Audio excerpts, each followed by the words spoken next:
Assalamualaikum warahmatullahi wabarakatuh. Perkenalkan, saya Danar Fahza. Di sini saya akan menjawab pertanyaan terkait penyelesaian sengketa internasional dan prinsip-prinsipnya serta contohnya.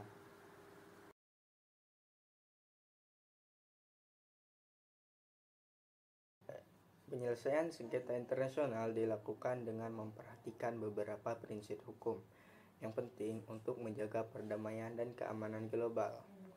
Berikut adalah prinsip-prinsip hukum yang dikenal dalam penyelesaian sengketa internasional beserta contoh-contohnya.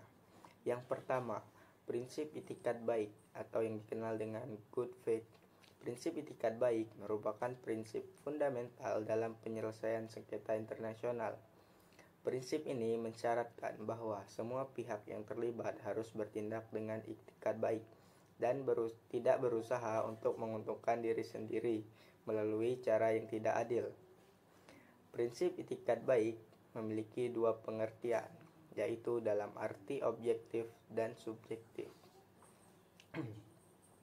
Itikat baik dalam arti objektif.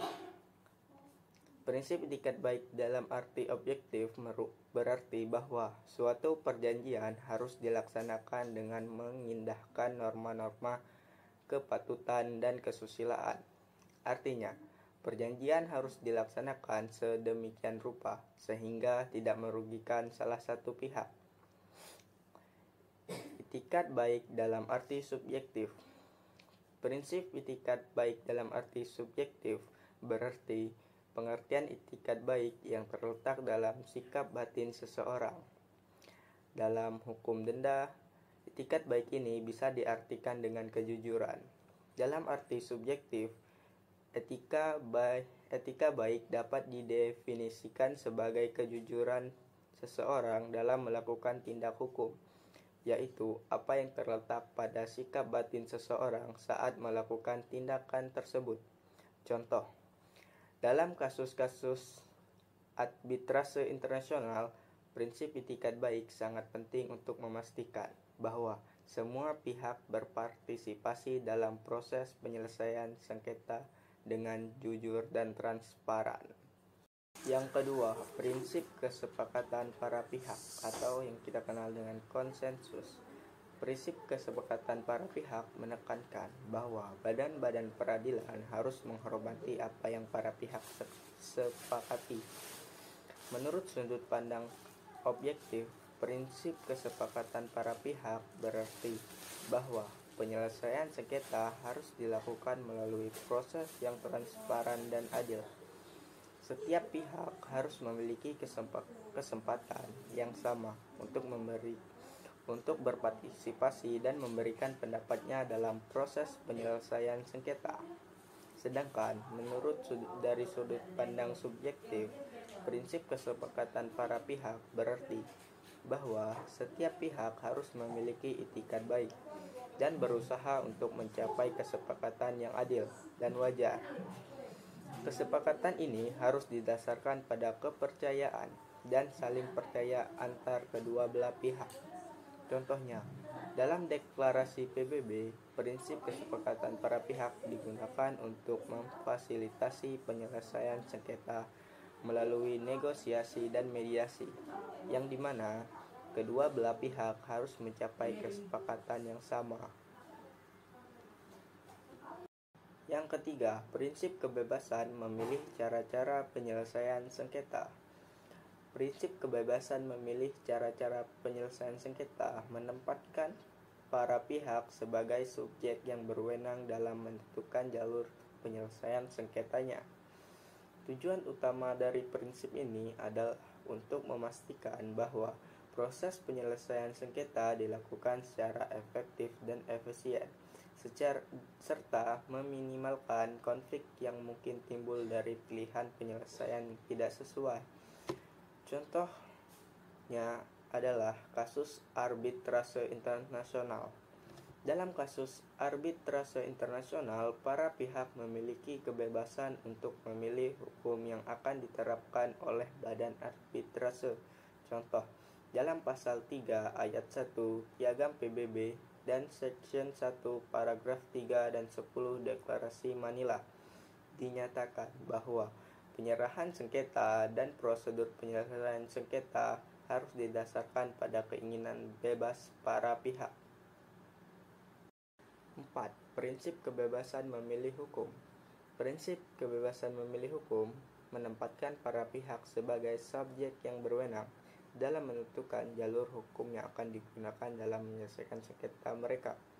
Tujuan utama prinsip ini adalah untuk memastikan bahwa proses penyelesaian sengketa dilakukan secara efektif dan efisien, serta meminimalkan konflik yang timbul dari pilihan hukum yang tidak sesuai. Contoh, dalam pasal 33 ayat 1 Piagam PBB dinyatakan bahwa penyerahan sengketa dan prosedur penyelesaian sengketa harus didasarkan pada keinginan bebas para pihak. Hal ini memungkinkan para pihak untuk memilih hukum yang paling sesuai dengan kebutuhan dan kepentingan mereka. Yang kelima, prinsip exhaustion of local remedies. Prinsip exhaustion of local remedies adalah salah satu prinsip penting dalam hukum internasional yang menetapkan bahwa sebelum para pihak mengajukan sengketanya ke pengadilan internasional, langkah-langkah penyelesaian sengketa yang tersedia atau diberikan oleh hukum nasional suatu negara harus terlebih dahulu ditempuh. Prinsip ini lahir dari prinsip hukum kebiasaan internasional.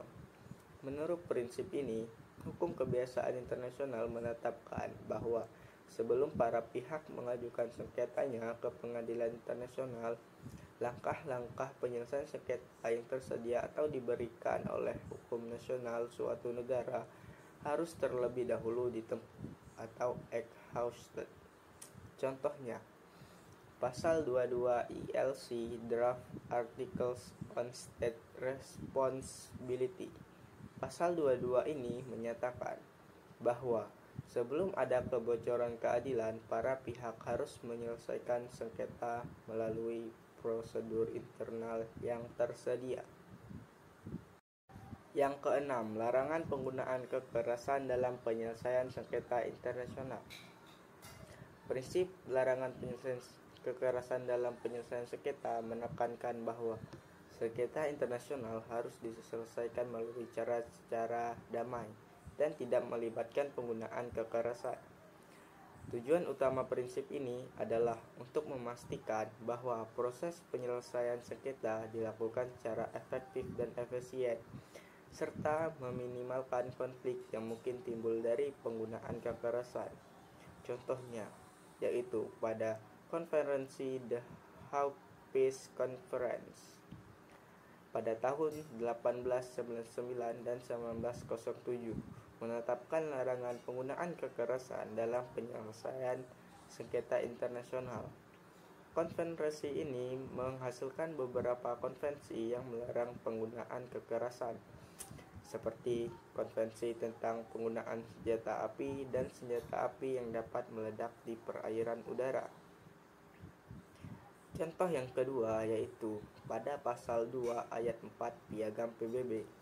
Pasal 2 ayat 4 Piagam PBB menyatakan bahwa negara-negara tidak boleh menggunakan kekerasan untuk menyelesaikan sengketa internasional.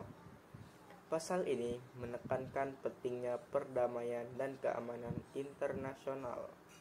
Demikian yang bisa saya paparkan. Bila ada kata-kata salah, saya mohon maaf. Terima kasih.